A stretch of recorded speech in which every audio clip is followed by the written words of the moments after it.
Hey, welcome back to Well, That's Interesting, the version of Arts and Crafts I can get down with edition. Today is episode 163, Yellow Gems Created by Meteor Impact and Comb Carved from a Human Skull. My friends, today we are on a journey. Well, 2 journeys to be exact. And they're going to take us around the world through centuries, various cultures, and there's even a little space travel thrown in for good measure. In the first half of the show, we're going to start with some bling fit for a king. Now, if you're a long-time listener of this show, you know I don't launch us business geese over to our social media stuffs this early in an episode, but I have to make an exception.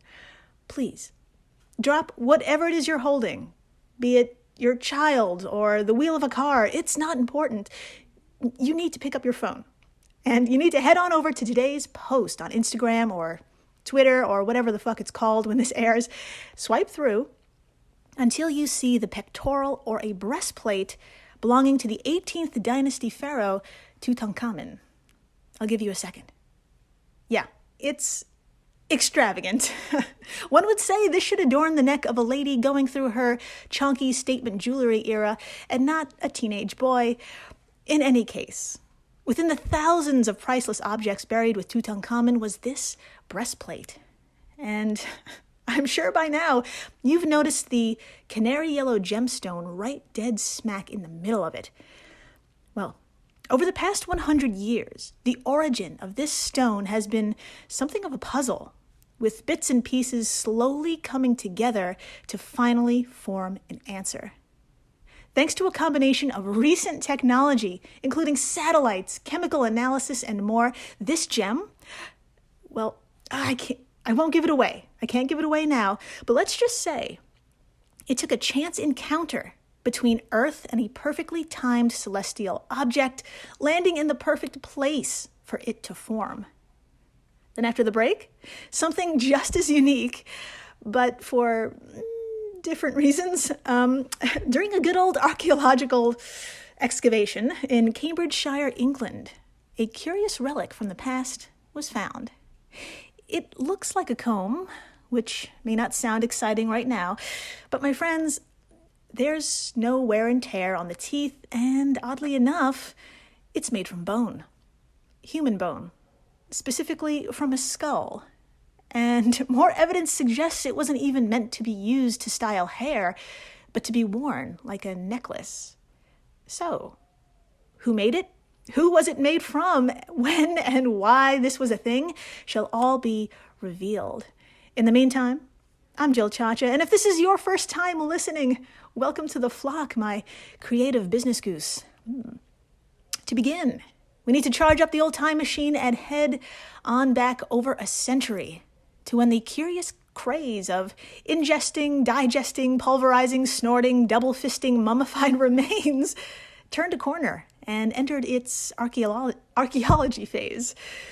Now, that was a mouthful, and if any of that sounded brand new to you, yeah, my friends, the West had been, let's just say, repurposing the remains of Egyptians for centuries, even adding them to paint. Now, if you haven't heard that doozy of a pickle, pause this and have a listen to episode 088. Of course that happened. Mummies were once an ingredient in paint. Right now, we're back in the year 1922, in Egypt, of course, and we're with British archaeologist Howard Carter, who along with his team just cracked open the seal of Tutankhamun's resting place and just dove right the fuck in. Among the 5,000 plus items which were to join this 19-year-old in the afterlife was a breastplate, unlike anything seen before. Well, by Western eyes anyway. It was mostly made of gold and silver, and there were a number of recognizable stones in there as well.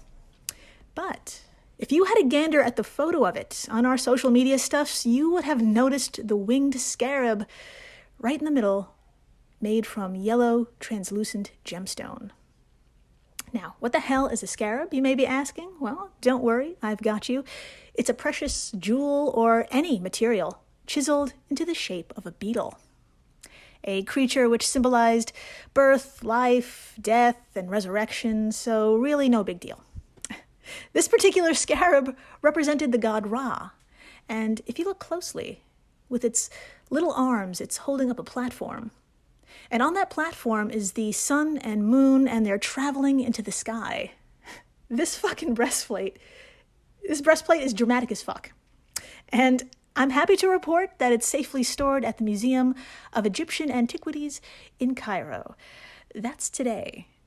But back in 1922, in the hands of Carter's team, when analyzed with what knowledge and experience they had at the time, the yellow stone could only be described as quartz. Now, I don't know about you, but I haven't had a geology class in a minute, so I looked up quartz. Like, what is that? Turns out, if I just said the word crystal to you, you'd probably imagine quartz. It's a classic glassy-looking crystal, and it happens to be the most common happens to be the most common mineral on Earth. It's only made of two elements, oxygen and silicon, but when their atoms join together, a magical as fuck shape forms, a tetrahedron, or a three-sided pyramid. This is what causes that classic crystal shape, and it takes billions of tetrahedrons to build even the tiniest crystal. So, my exquisite business goose, that is what our novel gemstone was dubbed, quartz, but with a hefty serving of maybe. To get a closer look, we'd have to be patient as humans explored more of the world and as we tinkered with technology. But you and I have a goddamn time machine, and we don't have to put up with that shit. So, my friends, join me, will you, as we fire it back up and fast forward a decade later. And we've landed practically in the middle of nowhere. I'm serious. You and I are standing in one of the most isolated areas on Earth, which means it's imagination time. Please picture the northeast corner of Africa and point to Egypt. Thank you. To its left is Libya, and between those two countries is a sea. Not made of water, but sand. And you and I are somewhere in the middle of what's called the Great Sand Sea, which is a mind-shattering section of the Sahara Desert. It's 72,000 square kilometers, or 28,000 square miles in size. 28,000 square miles. Are you panicking? Because I am. I can't imagine being here without satellite GPS, but here we are, in the 1930s, with British geographer Patrick Clayton, who stumbled upon a literal needle in a haystack. I'm talking about finding tiny yellow stones in this gigantic sea of fucking sand. Just to put all of this, including the size of these stones, into perspective, head on over. That's right, head on over to our social media stuffs. I have a photo of some of these in a pile, and it just looks like sand. I mean, they're a little shinier and a little clearer, but finding this against actual sand in a desert, oh man, good fucking luck. Anyway, they were miraculously found, and they looked identical in color to the famous scarab from Tutankhamun's crypt. Patrick had a hankering that the source of that scarab had to be these yellow stones, which he named Libyan desert glass, or LDG. And honestly, thank you, Patrick, for not naming it after yourself, because this was the 30s after all.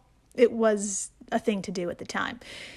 So, my sweaty friends, let's get back in our time machine, because you're not going to want to wait around for the next chapter of this desert glass.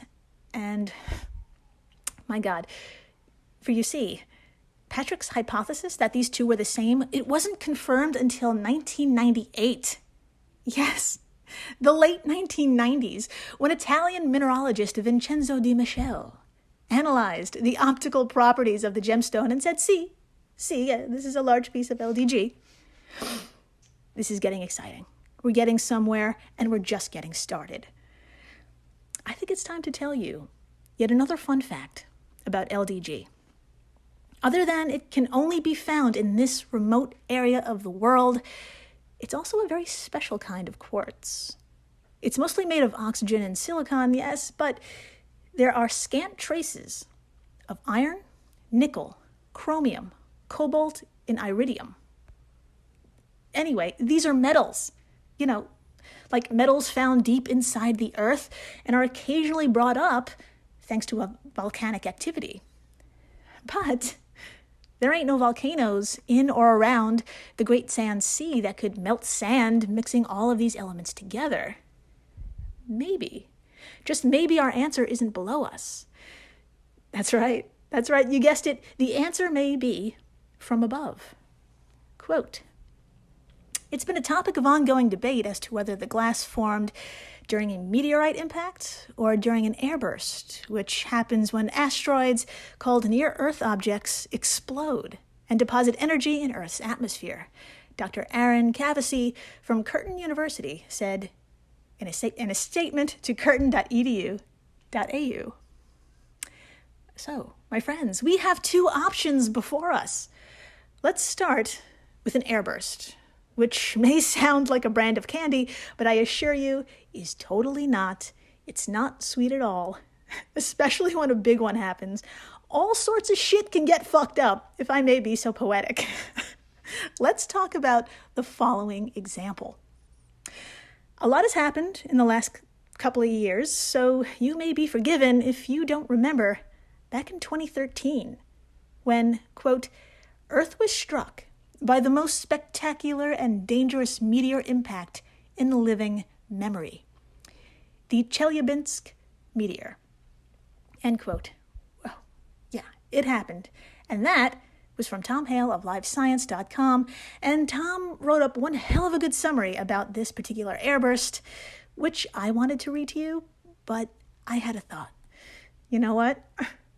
Let's have a little fun, and once again, employ our non-problematic friend, AI here. I went to Speechify.com, entered all the text, and crossed my fingers that the platform would alternate reading excerpts in Russian and then translating it to us in Australian English. All in honor of the last time we used AI, who read to us in episode 156, "Offense is Speeding Up Kangaroo Evolution." So, here we go. Let's learn about this insane airburst. I really hope this works. Okay, I'm nervous. Here we go.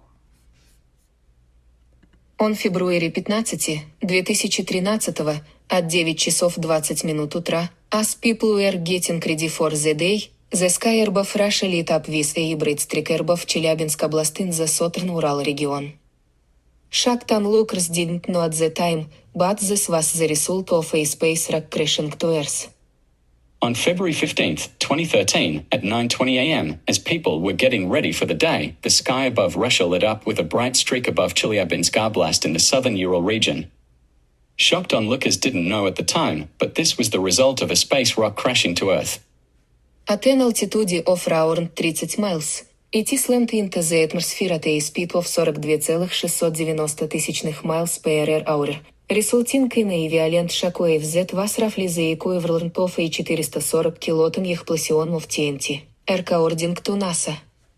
At an altitude of around 30 miles, it slammed into the atmosphere at a speed of 42,690 miles per hour, resulting in a violent shockwave that was roughly the equivalent of a 440 kiloton explosion of TNT, according to NASA.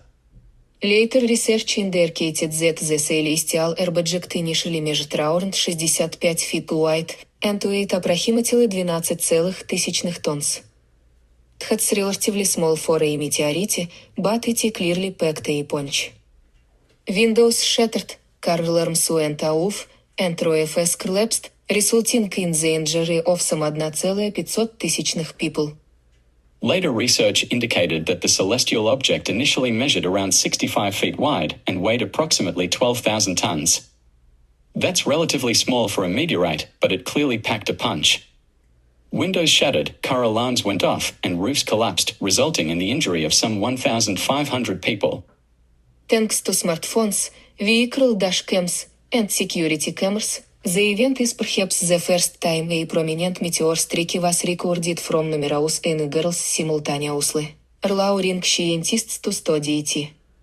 Thanks to smartphones, vehicle dash cams, and security cameras, the event is perhaps the first time a prominent meteor strike was recorded from numerous angles simultaneously, allowing scientists to study it. Okay. That's a success in my book. I like that. It was okay. That worked. And yes, the Chelyabinsk airburst was an incredible event. And yes, if you fire up the old tube of you and search Chelyabinsk airburst or meteor burst over Russia, you'll get many a video, and each of them will make your jaw drop. And while you do that, I'm just going to take a minute and thank the atmosphere for protecting us from so many space horrors. Jesus Christ. In sum, my tiny business goose, airbursts can be ferocious. But as we know from previous episodes, such as episode 150, the largest asteroid to hit Earth, and how to survive the Chicxulub impact, when a meteor does make contact with our surface, actual hell breaks loose. But on the other hand, some beautiful things can form, as we're about to see. Dr. Aaron Cavesey, who we just quoted from before, works in the Space Science and Technology Center in Curtin's School of Earth and Planetary Sciences. And he went on to close the fucking book on the origin of Libyan desert glass and King Tut's scarab.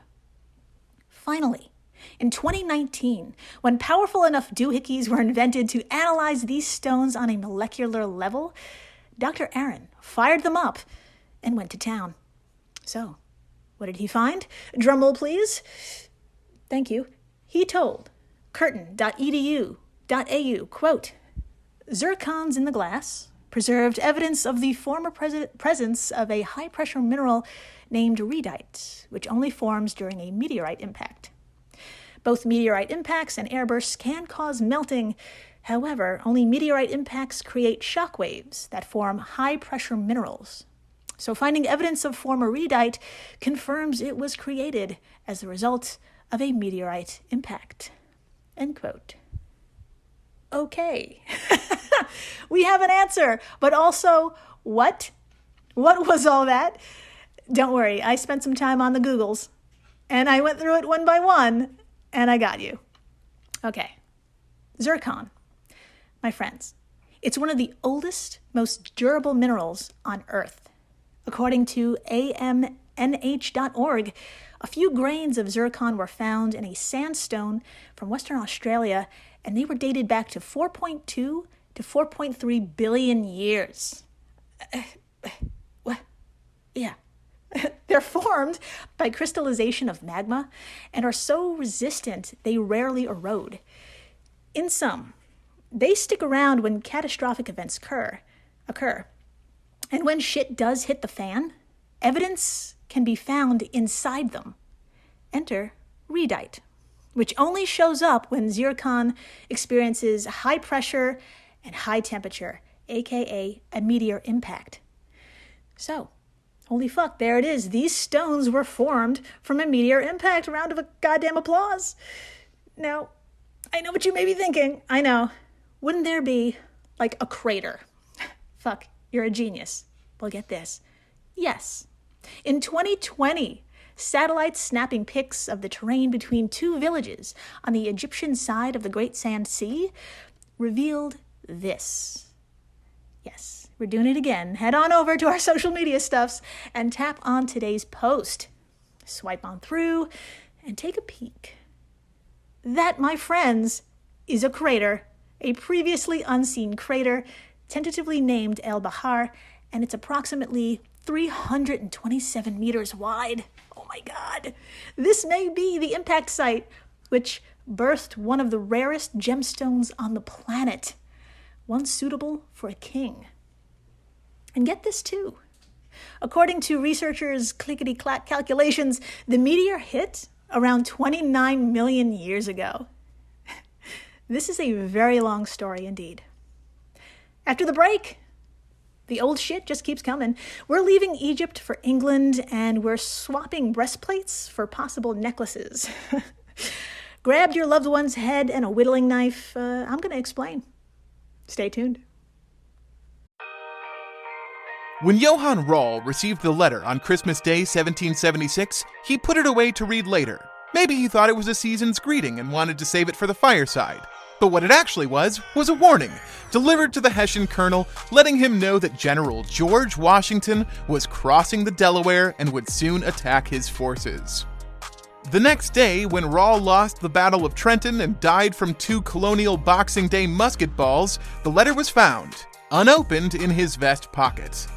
As someone with 15,000 unread emails in his inbox, I feel like there's a lesson there. Oh well, this is The Constant, a history of getting things wrong. I'm Mark Chrysler. Every episode, we look at the bad ideas, mistakes, and accidents that misshaped our world. Find us at constantpodcast.com or wherever you get your podcasts.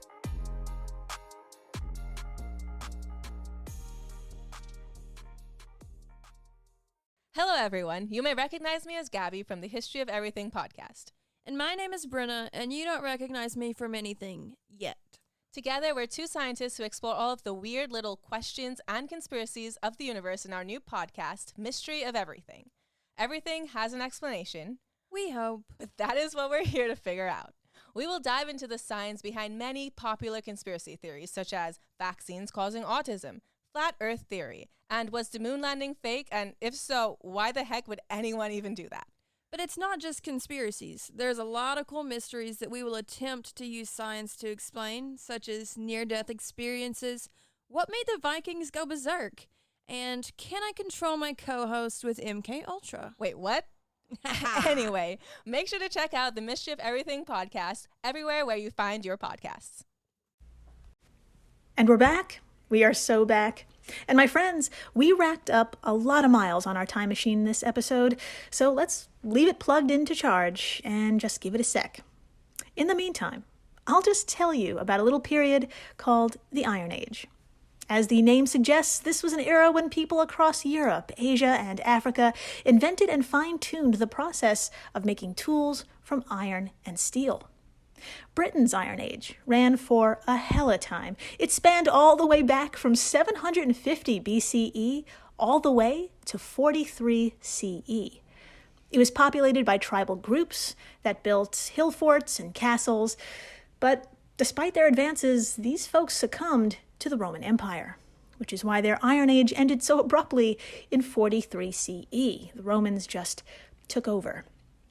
But that's a story for another day. We're going to focus on a time before that invasion because a recent archaeological dig uncovered some incredibly fascinating stuff that revealed, let's just say, a unique cultural practice.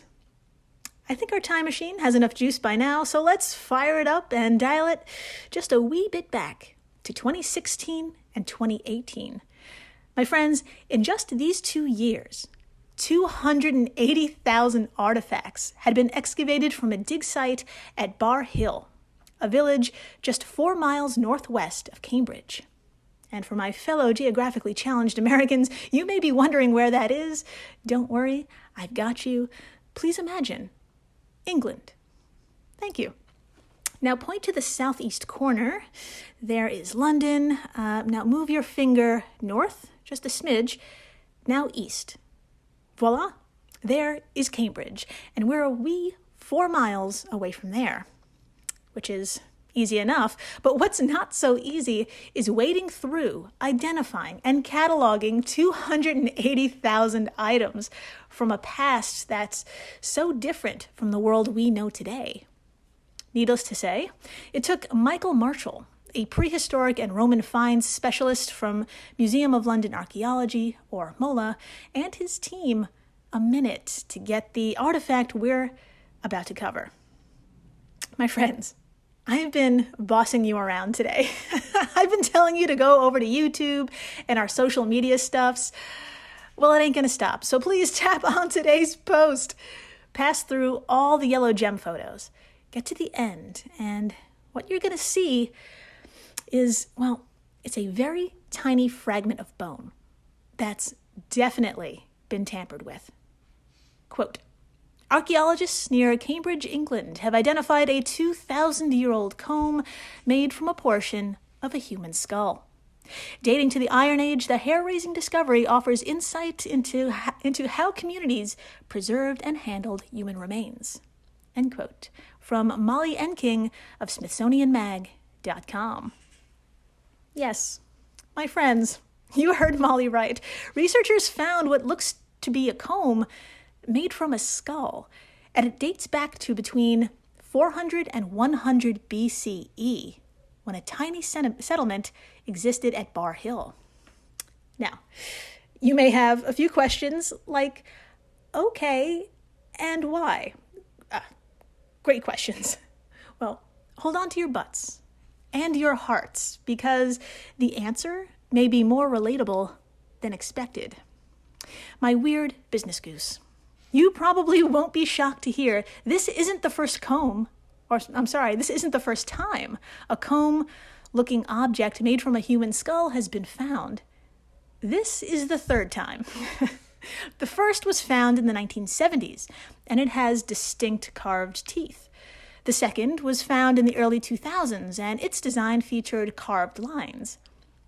The third, this one, if you look closely, has teeth that are more rectangular. And here's the kicker. All three were found within 15 miles of one another. This fact is what drives the current theory. Quote, the Bar Hill comb may have been a highly symbolic and powerful object for members of the local community. It is possible it was carved from the skull of an important member of the Iron Age society whose presence was in some way preserved and commemorated through their bones.